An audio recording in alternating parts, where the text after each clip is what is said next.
Just stuff some nacho fries down my face. And so you just shoved what down your face? Nacho fries. I was hungry.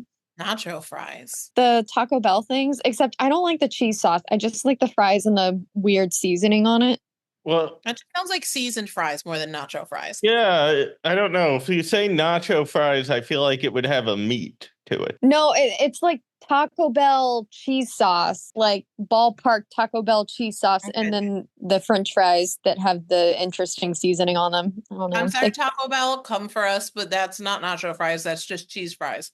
Michelle, don't screw this up. We're trying to get a sponsorship from Taco Bell. Yes. Ooh. They have a specific interest in disability rights. Yes. Well, although I can think of one person with a disability who is planning to go to the Taco Bell Cantina later. It's you, isn't it? It is me. I was going to get a quesadilla. And what if they give us a sponsorship, I'll say is a fantastic margarita slushy. Ooh, that nice. Good, actually, I take it back, Taco Bell. Call those fries whatever you want.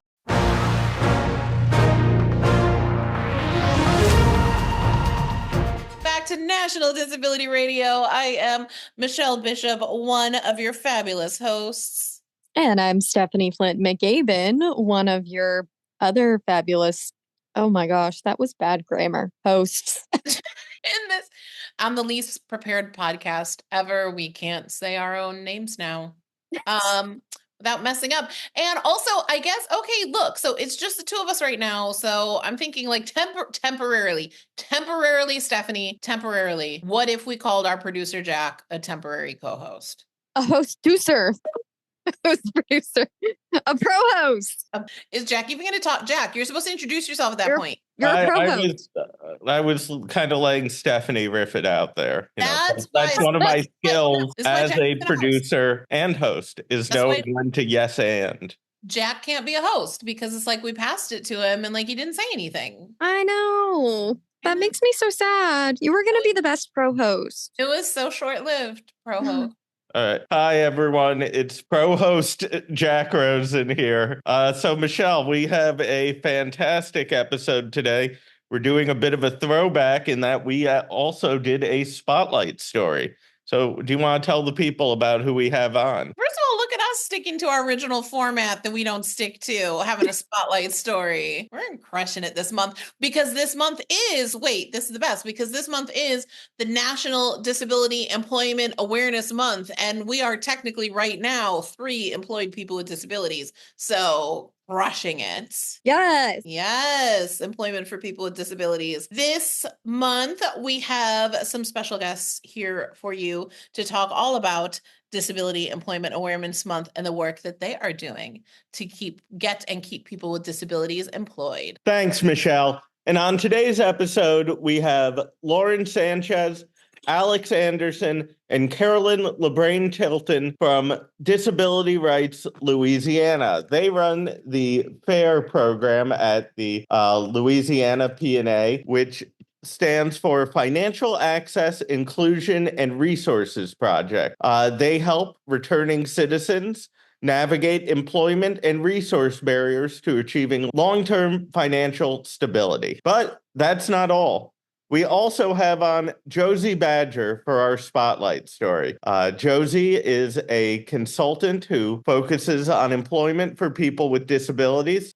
So let's kick things off with our interview. Yes, pro-host. So the FAIR program is a program of Disability Rights Louisiana, which provides free financial coaching and case management services to formerly incarcerated individuals with disabilities, helping them to achieve their employment, financial, and re-entry goals. Let's get into it. If everyone from Louisiana who joined us today, if you don't mind introducing yourselves for our listeners, and then Carolyn, can you tell us how the FAIR program started? Yes, thank you. First of all, I just want to say we are very excited about being given this opportunity to be on this show and to share with everyone what the FAIR program is all about.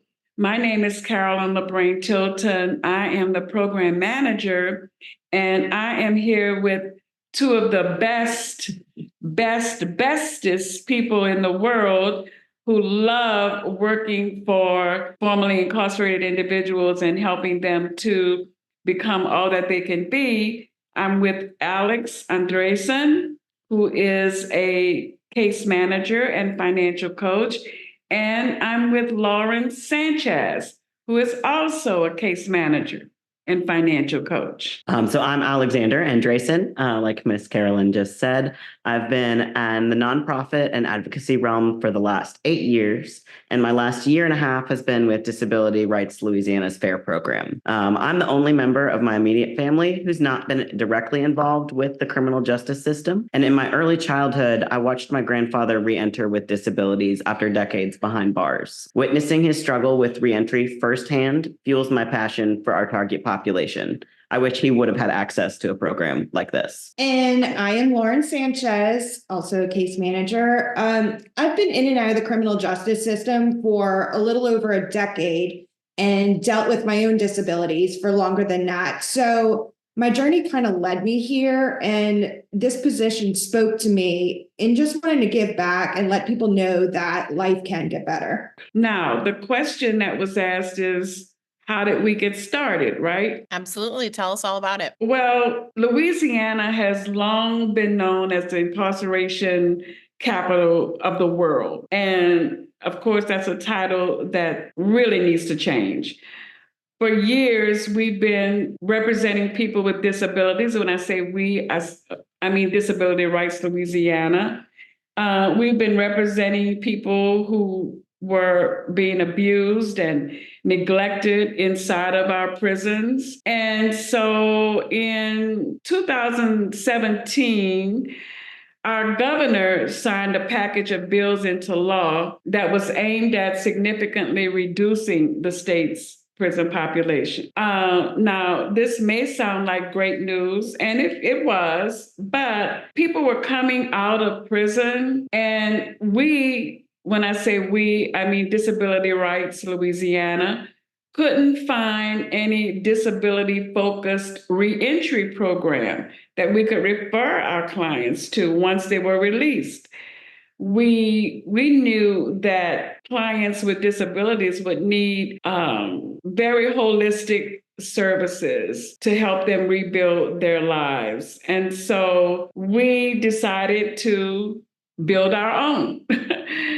So in 2018, when we started building the FAIR program, a foundation called the Kessler Foundation actually presented us with a funding opportunity, and we saw that as a chance to create the program and bring it to our community. Their support was instrumental, and so that's how we started. We started as a pilot program in 2018.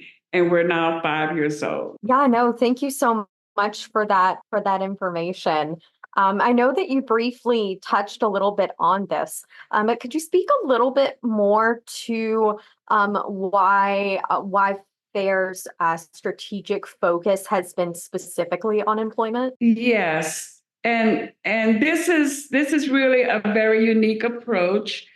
But when we looked at the data, and we did a lot of research on this, we saw that unemployment and poverty were some of the strongest predictors of incarceration and recidivism. And we also realized that those issues disproportionately impacted people with disabilities. So DRLA already had a lot of experience in helping people with disabilities address employment barriers and at the same time address their financial concerns as it related to balancing their disability benefits. So it just seemed like a good place to start and to bring those two together. We also saw it as an opportunity to address the gaps in other employment programming. So what happens is that in our work, we see repeatedly that there's so many issues unrelated to the actual jobs that were making it hard for our clients. And I'm talking now issues like stable housing, transportation, healthcare, and of course, financial matters. So we decided that what we would do is we wanted to be a very holistic approach. And so we wanted our program to use case management strategies to support the job seekers, but also to bring in the whole financial literacy and financial coaching piece. So I'm wondering, beyond employment outcomes, why did you decide to also focus on financial stability? Well, at the same time that we were looking at all of this, we saw that in our benefits counseling program, the WIPA program, we found that that our clients were facing financial issues that went way beyond the disability benefits that they were receiving. And they were asking questions like, how can I get rid of some of this debt that I have? They were asking questions about savings. They were asking questions about setting up bank accounts. And again, we could not find any financial coaching programs to refer them to that understood how the intricacies of these benefits go hand in hand with their disabilities. And so what we did was we went to a training program that the National Disability Institute offered. And that training made a strong case for how financial coaching could improve employment outcomes and ultimately the long-term financial pathway of our clients. So pulling all of that together, that's what significantly influenced the development of the FAIR program. Are we back to me? Yes. Oh, y'all, we're getting through this like faster than I thought we would. I was like, there's no way we're back down to my question already. Okay, sorry. Okay, I'm focused. Alex, so what does your day-to-day work look like in your role as a case manager and financial coach? My day can vary greatly, but there are two typical scenarios that I deal with. When starting with a new client, I start by preparing a client file and conducting a thorough baseline assessment. Our baseline assessment covers demographics, contact details, housing, employment, education, legal history, health, document access, transportation, financial literacy, income and debt, and goals. This initial meeting is designed to be conversational to help with that building of trust. We also sign any necessary consent forms. Once we understand the client's situation and aspirations, we create an action plan together. This might involve connecting them to medical care, job training, or helping them start their SSA benefits application. More complex cases may require immediate research, advocacy, or referrals, like with housing or food crises. We maintain regular check-ins at least twice a month, providing financial coaching to enhance their financial knowledge and capability. In general, my role as a FAIR case manager and financial coach is highly individualized, and we adapt to each client's unique needs. So I'm lucky that every day looks different. Okay, so I have a question actually for Lauren. I know Alex touched a little bit on this, but what are some challenges that your clients have faced as they've tried to get employment and financial security? And how have you been able to help them address such challenges? So, as Alex said, like many of our clients face many different challenges, but specifically, what I have seen recently in a lot of my clients has been coming to us while they're in drug court. Yes, drug court has its benefits, of course, but it can also be very difficult and a huge stressor and have barriers, especially for clients with disabilities. Some examples of what the clients face is regular reporting, court, groups, and this can all be within a minute's notice that they have to attend. A lot of our clients don't have reliable transportation. Employment, they're required to work 20 hours a week. This could be difficult in finding second chance employment. Employers willing to accommodate their schedule. Clients not being able to do just any job with their disability or able to meet the hours. There's also the drug court fees. A lot of our clients are just getting on their feet, struggling to find employment, and this can also be added debt. So what can we do about this? Some of the things that I've been able to do is meet with multiple drug court staff, establish a relationship, and open a dialogue. It seems they're very familiar with the reentry process, but may not necessarily be familiar with reentry with disabilities. I've been able to educate staff, advocate for the client. The client may not be able to work around a large amount of people. There may be overstimulation. They may need frequent breaks, shorter shifts. They may need those accommodations in order to have success. With the decreased income, we've been able to get payment plans for the fees. And then even things like medications. There's been questions about if their medications are medically necessary.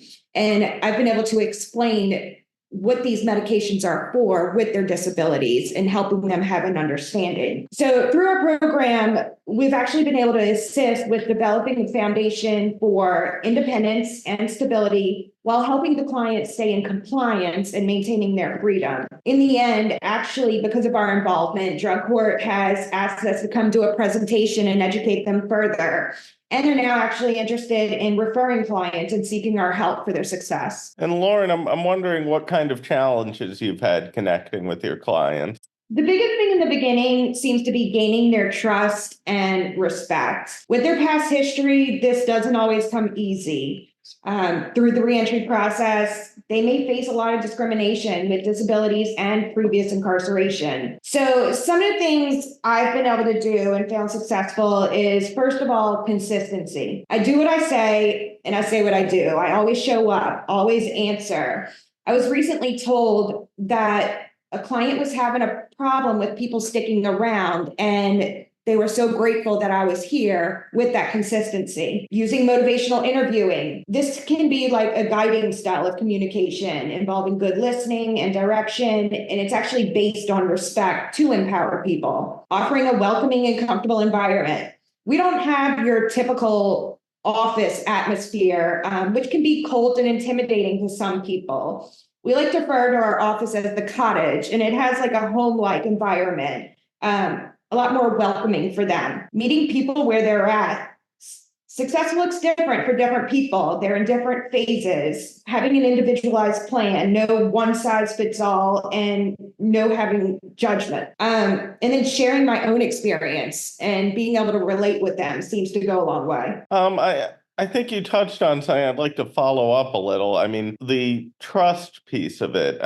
How do you kind of approach people so that they, a lot of people, I assume, among your clients have, had bad experiences with people in positions of authority. So how do you sort of make yourself a little more, I don't know, how do you take that initial step when, let's say, I was a client connecting with you? I would think, so initially when a client comes in, if they come into the office, I'm going to welcome them. I'm going to not sit behind a desk. I'm going to sit in a chair next to them. I'm going to offer them something to drink and just start with a conversation of getting to know them, not necessarily sit there with a pad and paper asking continuous questions. And I want to feel like an equal to them because I've been in their shoes before, and being able to share that helps. Sometimes it's not even about having them come in, but going to them, meeting them in a neutral environment, a place that they feel safe and comfortable. Thank you, Lauren. I love all of that. It's just meeting people where they're at is so important. The whole reason our network exists is to serve the people in our community, and we have to be able to meet them where they're at and go from there. I love that. Alex, can you share a success story that speaks to the impact of the FAIR program? Absolutely.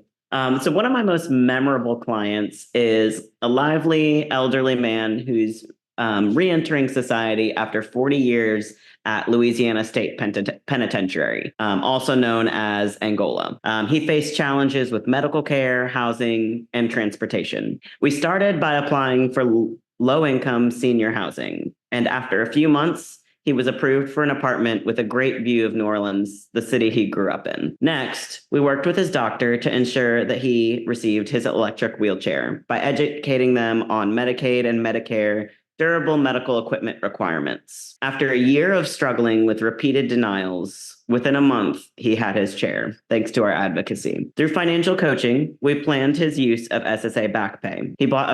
He bought furniture for his new apartment, and we discussed the considerations for purchasing a vehicle. After buying his car, he faced a minor accident, but had insurance and a covered rental, allowing him to continue working in his caregiving role with a family member. This experience demonstrates the comprehensive support that we offer to help clients to build stable and independent lives. Sorry, my dog nearly stepped on my laptop because that's where that's happening. Anyway, Lauren, Alex just shared a success story. I was wondering if you could also share a client success story as well with us. I would love to. So I would actually like to share about a client who came to me. She had been in and out of jail, living with some complex disabilities, and still navigating the justice system of drug court, which I previously spoke of. She was unemployed, not necessarily meeting drug court requirements of work, and not being able to pay her fees, which put her freedom and her independence at risk. So she was placed in a work development program. Once she successfully completed this, she was still struggling with finding job placement. We were able to reach out to a contact and help her find a job willing to accommodate her disability and her drug court schedule. She was only able to start like 1 to 2 days per week and still facing the stress and pressure of being in non-compliance. And really, she was ready to give up and quit, but through coaching and encouragement, she was willing to stick with it. So I spoke with her drug court counselor and explained how she was making progress, but her disability was playing a factor in achieving her goal, and her process may look longer for her. As a result, drug court was willing to decrease her hours required to work from 20 to 10 and set her up with a payment plan. Without this added stress, and with our ongoing support, she started to perform better at work, and she's now working 5 days a week, full time. And with her increased income, she's also starting to catch up on those fees I mentioned. In addition to that, by working with one of our other partners, I was able to find out what was needed to reinstate her driver's license. And now with the increased money, she's able to do that. We are also looking at setting up a savings plan to meet new goals, such as a car for reliable transportation. Just these small changes to accommodate has helped her maintain her freedom, and with the start of overcoming one barrier has had a domino effect in opening more opportunities for her. So I want to hop in here because you mentioned something, it brings something to mind. Is debt a common issue for a lot of your clients? I imagine people have been incarcerated, they've had bills add up, whether that's, trying to, keep their housing, or just, I know simply being incarcerated can be an expensive experience. Absolutely. It's not uncommon. Unfortunately, prior to incarceration, people don't always make the best choices or have the best judgment, and maybe doing whatever they need to do just to get by. And that might put them in some poor financial situations, causing a load of debt that they've acquired, in addition to coming out and having to pay those fines and fees to the court system. As well as, a lot of times when you're incarcerated, some of that debt continues to accrue while you're still in there. So it can be very overwhelming for people who just need to get a job, just to get the basics: food, shelter, clothing, but then also having that debt in the back of their mind. I need to resolve this in order to acquire some of these long-term, larger goals of housing, cars, things like that. So yes, debt is quite common, but with our financial coaching, it's not impossible to overcome. So it sounds like that's some of the goals of the program, to have people find employment, to help them get out of those debts, or at least make those debts manageable. I mean, how would you all say that you measure success? That's a great question, Jack. You've heard a lot of the kinds of things that we do. And of course, you've heard how our clients experience so many barriers when they get out and come back into the community. So when we look at the word success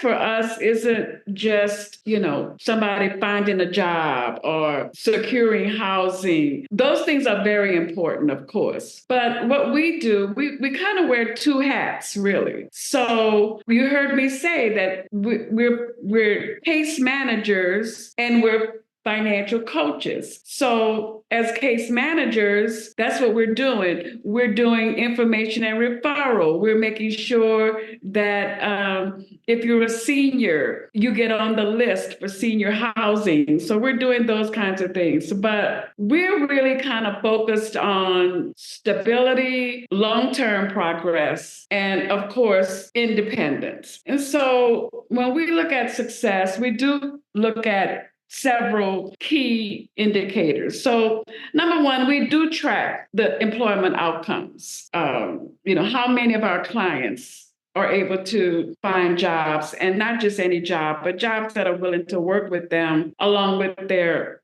disabilities. We look at the housing piece. We want them to live in a place that is stable. Many of our clients come to us, they're homeless.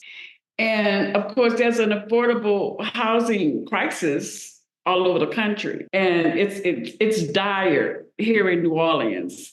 Even the shelter, the low barrier shelters, sometimes very difficult to get our clients a bed in that shelter because they only have so many beds and there's so many people in need. So we, when we're looking at measuring success, we use the Change Machine Salesforce platform. And so in that platform, we're able to not only measure things like their financial health. And what this means is what Lauren was talking about. How much debt do you have? How can we help you reduce that debt?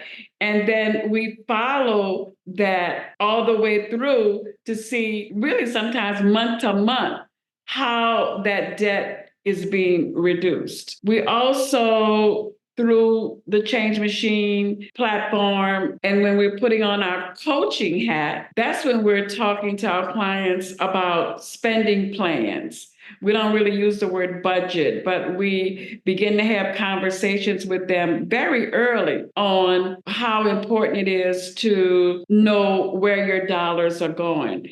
And that's why Lauren talked a lot about trust.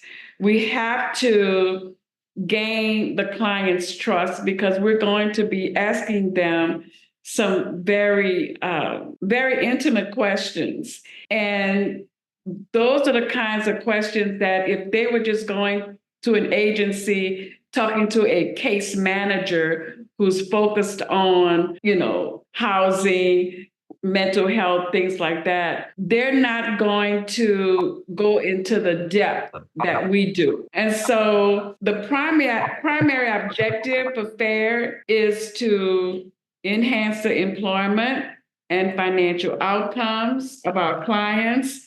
And let me just boast just a little bit. 49% of our clients achieved employment. Our clients reduced debt by a collective total of $79,993.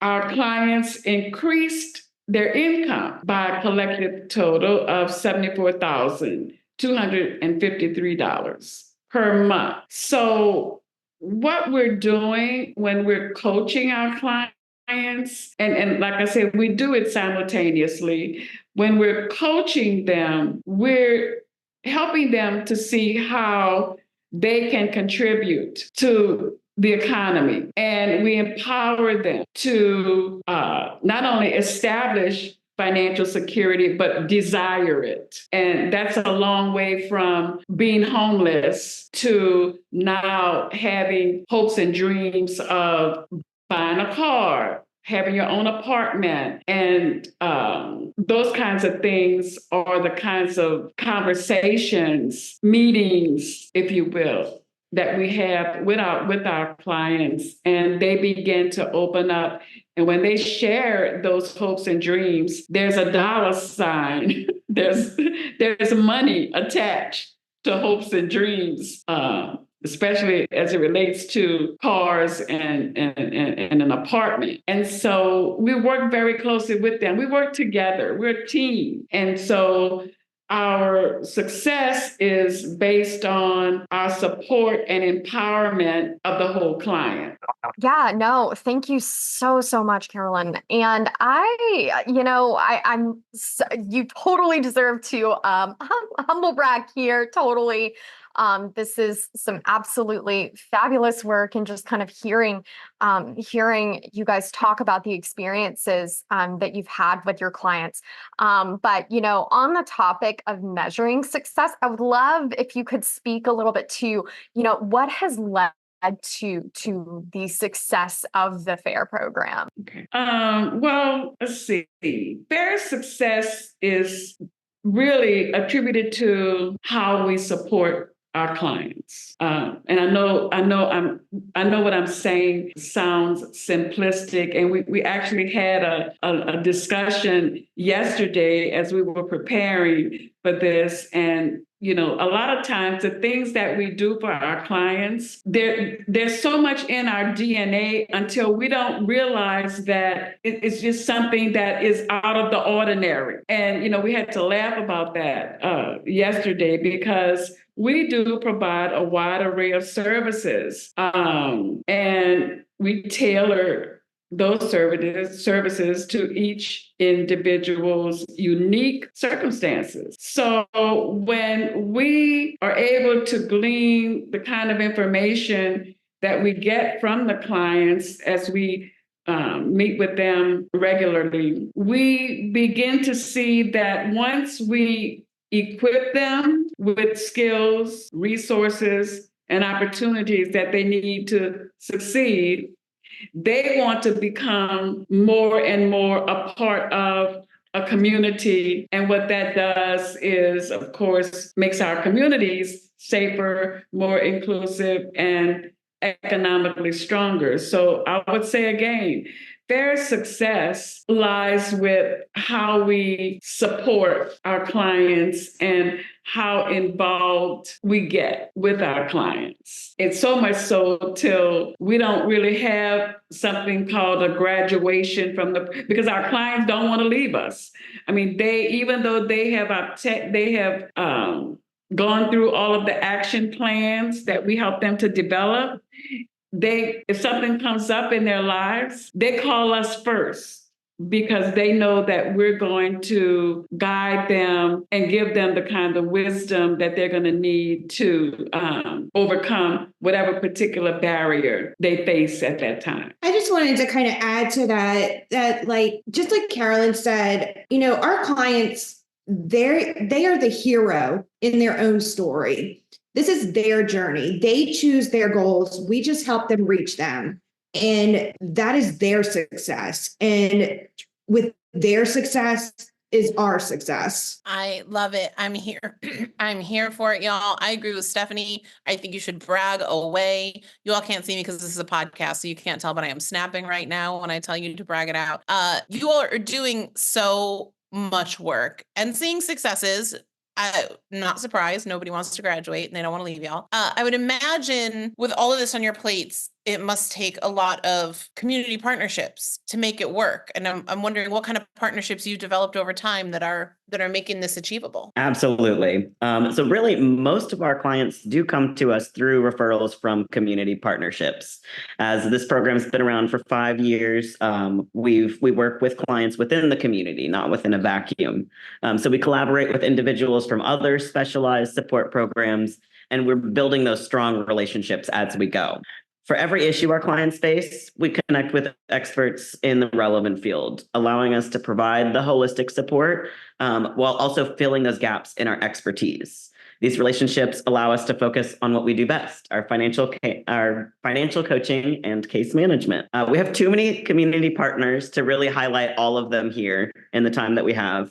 But I did want to share some examples of our most effective partnerships. As Lauren mentioned earlier in her success story, we have a community partner that assists with legal challenges, including driver's license reinstatement and fee reductions, which is a huge part of our work. We also collaborate with case managers from the Public Defender's Office, probation and parole, and other court programs to better understand our clients' legal obligations and restrictions and work with them the best we can. Additionally, we're involved with our local reentry task force, which enables us to advocate for the broader community of formerly incarcerated people with disabilities by identifying and addressing barriers within reentry services in the city and other organizations. And it also just allows us to connect and network with groups that are doing similar work to us, making sure we're not doing things twice. I think it's all you, Jack. No? It is. I was just pulling it up. Oh, sorry, my bad. Do your Yeah. thing. See, Jack, this is why you're a producer. Yeah, and what would you call someone who's doing an interview? This is a long-standing argument, y'all, between whether or not Jack is the producer or one of the co-hosts. It's a long Yeah, running it's a thing. big running joke for us. It's and he Although we wasn't know ready who the with the real host of the question. podcast is. It's Nala, my guide dog. When he Glad to wasn't be included in the joke. That's funny. ready with the question right away, I was like, now is my moment to slide in there and make a joke about Jack not being a host. Yes. But also, I mean, if Nala keeps unmuting your computer, what I'm hearing is that Nala is ready to step up and start co-hosting the podcast with us. Yeah, I'm sorry she made my screen reader talk over a little bit. I was like, are you serious? She was like unmuting my computer with her nose. And then she's got an Aflac duck that she's obsessed with. And so then she went and started like literally like slamming that against my computer keyboard. She is trying to unmute. She is ready to be heard. She is. She wants her bark to be heard. Sorry, we can control Sorry, ourselves. guys. Do your thing, Jack. Sorry. Y'all are good. So I was wondering, what's the future hold for the FAIR program? Well, Jack, FAIR is constantly evolving. We've been talking about expanding our reach one day, going outside of New Orleans, perhaps to another city in the state. We continue to build upon the partnerships that Alex talked about, and really, we continue. I mean, we're Disability Rights Louisiana, so we continue advocating for the kind of policy changes that's going to make reentry smoother for our clients. I'm hopeful about our future because I've seen firsthand the resilience and the determination that our clients have. And we can't help but channel that into helping them to just have incredible success. So that's what drives us to continue to just push for more. What else can we do for? What else do you need? Those kinds of questions we're always asking our clients. There's a lot of potential here, Jack. There's a lot of room for growth, and I believe we're just getting started. That was incredible. All of you, Carolyn and Alex and Lauren, thank you so much for joining us today. We are super inspired. Like when you said you were just getting started, like you can't see me, but like I'm ready to go. I was ready to jump out of my chair, right? Stephanie and I are moving to Louisiana. Let's do this. We're going to help out. Thank you. Thank you so much for sharing with us today. This is such a cool program, and we're so glad we could just help get the word out, and maybe other P&As in other states can get something going as well. Thank you so much for having us. This was such a pleasure. And it was a lot of fun. Thank you. We enjoyed it. And come visit us anytime you want. Yes, we'll be there. Maybe suspiciously close to Mardi Gras, but we'll be there. And now for our spotlight story. Hi, Josie. Thanks so much for joining us today. Do you want to tell the folks listening a little bit about yourself? Yeah, sure. Thank you so much, Jack, for being here and letting me be a part of this. So my name's Josie Badger, and I live in northwestern Pennsylvania with my husband and 4 dogs and 2 kiddos. And I'm a business owner, and so Disability Employment Month is one hot month for my work and my passion. So I'm definitely excited to be here. Josie, that's great. Thank you. Can you just tell us a little bit, like get us warmed up here? What motivated you to focus on employment issues? Looking back at my life, looking at the barriers that I've faced, so much of that has been from discrimination, bias, and just an overall lack of supports and services. However, I worked from the whole way through school, really, to be able to have a good job, to be able to live the life that I wanted. And when I was graduating with my doctorate, I realized that I could not afford to be successful. And let me explain that a little bit further. I am a person with a power wheelchair. I have a ventilator that I use 24/7. I have nurses, I have personal care attendants, and under medical assistance, which is Pennsylvania's Medicaid, if you earn over 1,000 to, let me say that again, if you earn more than $1,200 a month, you're at risk of losing those benefits. And it wasn't fair. I had my doctorate, I wanted to work, I was prepared to work, and that got under my skin. I'm sure for a lot of the listeners, when this would ring true, that when someone tells you you can't or no, you fight even harder to do it. And so as soon as I graduated, I started J. Badger Consulting. And that way I was able to work and keep myself poor enough at that point to be able to still have my waiver services such as nurses. But after that, I had the amazing privilege of becoming a campaign manager for the hashtag I Want to Work campaign, which is based out of the United Way of Southwestern Pennsylvania. And through that work, I've been able to be the manager of this campaign that has gotten 3 bills unanimously passed that ultimately support employment for folks with disabilities, with the most recent being medical assistance for workers with disabilities, workers with job success. And that is a state bill.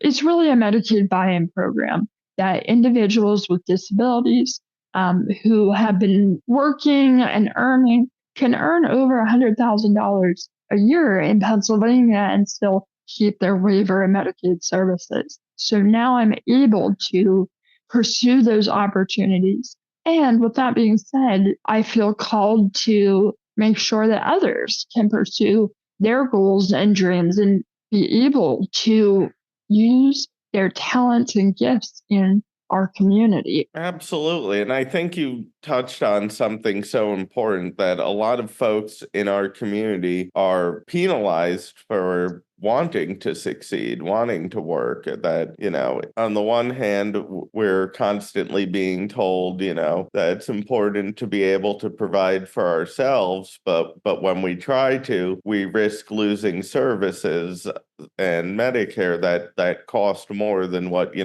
a person could reasonably cover working full time. And I think, that is one of the perennial barriers to employment for so many folks in our community. With that being said, I'm wondering, what are the most frequent issues and concerns you hear about from folks who want to work? Over and over, it is the concern of losing benefits, whether that be just basic Medicaid, Medicare, whether it be in-home nurses, and unfortunately, a lot of individuals are not getting all the information about what is possible, how much they can earn, and still have those benefits. A lot of states do have some sort of Medicaid buy-in program for workers with disabilities, but often that information is not shared, or even working with the governmental entities, individuals are often wrongly kicked off of benefits and are told they're no longer eligible, but that information is often incorrect. Josie, it really struck me when you were talking about the idea of keeping yourself poor enough, that exact phrase of keeping yourself poor enough. I agree with Jack. I know a lot of people who have been forced into that position. Unfortunately, it's a very real calculation that you're forced to make. And I think it's a rude awakening for a lot of us who are kind of raised to believe that, achievement and making something out of yourself are like core American values. And then people with disabilities grow up and we say, wait a minute, not you. And so I'm wondering what advice you have for folks who are transition age, who are going to be coming up against some of these barriers. For those of you who either are transition age or coming up to be transition age soon or parents, it is a scary, scary time. And I spent a lot of my time initially really looking at how can I work? What makes sense? And so I spent more time working to be able to work than the work itself. And I would highly recommend that you contact a benefits counselor. Vocational rehab will help support that. I mean, there's various funders that will support that. A lot of waivers will pay for it. Look, explore your options. Figure out, do you need to jump straight into a full-time career? Can you test something out? And really, ideally, do it while you're in high school, because there are a lot of work trial benefits that are available for those of you in high school. And so try it out, see what works for you, and then talk to professionals. Don't try to look the information up on your own totally. It's confusing, it's hard to interpret. Yes, there's good resources, but really contact benefits counselor. Just thinking about transition age folks a bit, parents can play such a role for young people as they enter the job market. And I know we've all gotten advice from our loved ones, sometimes good career advice, sometimes bad career advice. Sometimes they think that, you can just get a job these days by showing up with a resume and they'll get you an interview and not asked to leave the premises. But that said, either way, parents play such a role. So I'm wondering if you have any advice for parents and loved ones on how to support their family members as they enter the workforce. Even before an individual is ready to get an official job, chores, volunteering, all of that is so critical to start figuring out who you are as a person. What are you good at? What do you like? It starts to develop some responsibility and accountability. And so from a young age, I really believe that all of that work, even if it's as little as feeding the dogs, which is one of the things that our kids do, can be really important.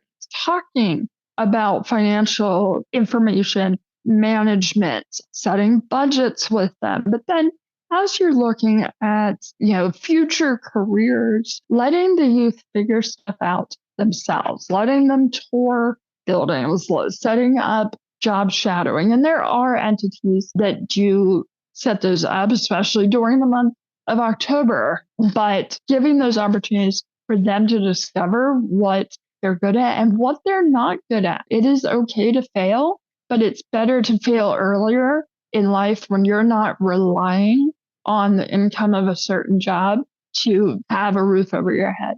So do that early and just try everything out as early as possible. And try everything early and fail early is great advice. I really love that. So we are, as I'm sure you are too, celebrating the National Disability Employment Awareness Month. Could you bring it all home for us and tell us why this month is important to you? Right or wrong, individuals' sense of importance, value is often set on a person's ability to have a job. And I'm not saying that is right. However, employment gives us not only money, but power. And as Americans, we often place the value of a human on what they can contribute.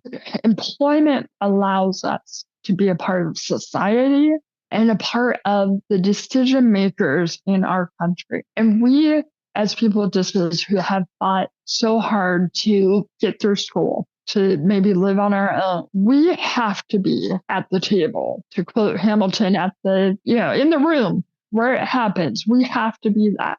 And employment is one of those keys to get us in that room. So as we are in October, and as we move forward, employment needs to be a focus of not only folks with disabilities, but the businesses that are trying to fill vacancies, the government that's always trying to find ways to save money. We know that employment is the right thing for individuals. We know that we as people with disabilities are folks that can and should be contributing. And so employment is just important for everyone on both sides, whether you're government, whether you're folks with disabilities, but also if you're a business, it's not just the right thing to do because somebody said it was good to do it. It's the business thing to do. We are good workers. We stay at jobs longer than other folks. We work longer hours. And so it makes sense to hire us. Absolutely. I think you touched on something very important there. This progress can't happen unless we have a seat at the table. So I guess one thing we should touch on, though, is, it's not just us in a vacuum trying to get employment and the opportunities we need. Someone needs to hire us, and the expectations of others plays such a role. I was wondering if you can speak on that a little. One of the first things that people come up to anyone and says, "Hi, what's your name? What do you do?" However, as an individual with an obvious significant disability, that's not what people might say or ask when they first meet me. It's often, "Oh, hi, what's your name? Who are you with?" Assuming that I always need a caregiver. And so I want to ensure that we are changing the cultural narrative of what it means to have a disability. In America, and so much of our legislation and government benefits define disability as the inability to work or to make a certain income. And that's not true at all. That has basically pigeonholed us into having only benefits if we are unemployed, not realizing we can do both. We can have a disability and be employed.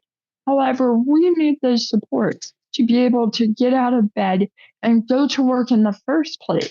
And so it shouldn't be based on how much we earn or our actual ability to hold a job. It should be based on what do we need to live a good life, to be able to pursue our jobs, to have a family, and what will it take for us to truly live in the community. And that's really important for us to change that narrative, both for maybe parents who are not sure how to encourage their child as they grow up into adulthood, or government stating that benefits are only for people who are poor. And it is our job as individuals with disabilities to pursue job opportunities, to change that perspective on disability so that as soon as somebody walks up to us, they don't assume that just because we have a disability, we're not employed. We need to change that narrative. Before we let you go, I just wanted to ask you, you recently founded Peacock, a nonprofit. Do you want to tell the folks a little bit about that? Sure, I'd love to. The Peacock Consulting really comes from the initial work started by Josie Badger Consulting. But our hopes with Peacock are twofold. One is to help support the leadership and empowerment skills of youth with disabilities. And the second part is really to empower the rest of our community, regardless of age, in becoming more involved in politics and various parts of change maker and system change. And often folks are scared of that word, like politics or working with legislators. But we're talking about making sure that individuals with disabilities have that seat at the table and are able to contribute to bills, legislation, talking through various barriers that people with disabilities face. And we have found that legislators often do not know the barriers that their own constituents with disabilities face. They don't understand how certain legislation can detrimentally affect our community. And so a lot of the work is about just getting our voice heard and making sure folks with disabilities know that their voice matters. And so that is what Peacock stands for, is making sure that whether you're a young adult and youth, all the way through the rest of your life, your voice matters. And letting individuals know where they can share their perspectives to encourage system change. All right, Josie, thank you so much for coming on today. Is there anywhere people can check out your work? Sure. If you visit jbadgerconsulting.org, you can find about both organizations, and you can contact me. I'd love to hear from you. Josie, right on. Thank you so much. This was awesome. I thought we were going to come on this month and just talk about employment a little bit. And instead, you were like, employment is power. And I'm like so hyped for disability rights right now. So thank you. That was amazing. And we really appreciate your time. Thank you. All right, there we go. I think that that's the question. I was just trying to get it while I had it. All right, I think that's definitely worth adding. Well, thank you so much to all of our guests this month. That was incredible. The work that you do and your stories are amazing. Thank you so much. We love National Disability Employment Awareness Month, and we've been really excited for this episode. So thank you to our guests. And I guess I'm stalling, but it's getting to the point where I have to say, Stephanie, do you have a joke this month? I always have a joke. Okay, but my question is, you need to pick, wait, is a pumpkin a fruit or a vegetable? I think it's a vegetable. All right, because it's a type of squash. Okay, pick corn or pumpkin. Pumpkin. Okay. Pumpkin. All I right. want pumpkin. Okay. All right. So what do you do if a pumpkin gets hurt? I swear, this isn't too violent. I'm stuck. Something about squash. I Oh, don't know. that's even better. What do you do if a pumpkin gets squashed? No. What do you do if Wait, a I pumpkin think I got it. Okay, wait, to go, Jack, go. You give it a pumpkin patch. Yep, that's right. Oh. Ding, ding, ding, ding. Not bad. Thank you. Thank you. Thank you. Yeah. Quinn told me that one was a good one. You know, I'm pretty basic for fall, so I'm down with a pumpkin joke. Yes. All the pumpkin things. It is Proud official of myself. fall. I finally got one. Yeah. Oh, wait. Is that the first time you got the answer? Yes. There was one other maybe, but I think that was the first. Pro host. Pro-host. Pro- Pro-host. Pro host. Go, Jack. See, look at us being nice to you this episode and everything. I'm always nice to him. Autumn really is a magical time. Are we going to just brush over the part where Stephanie's like, no, that's a you thing? Yeah, we were skipping that. Hey, Jack, why don't you tell people where they can find us on social media? Sure, Michelle. You can follow us at NDRN Advocates on Twitter. You can find us on LinkedIn. You can find us on Facebook. You can find us on Instagram. We're posting there more these days. You can follow us on Threads. It's the exact same content as the other platforms, but for people who use Threads. We even have a TikTok that we don't and will never use, but you can follow us there. And as always, you can write to us at podcast@ndrn.org. And to give one-click plug, our documentary, Accessing Democracy, is now out. You can find a link to it in the show notes. Woohoo! Go watch the documentary. But until next time, bye.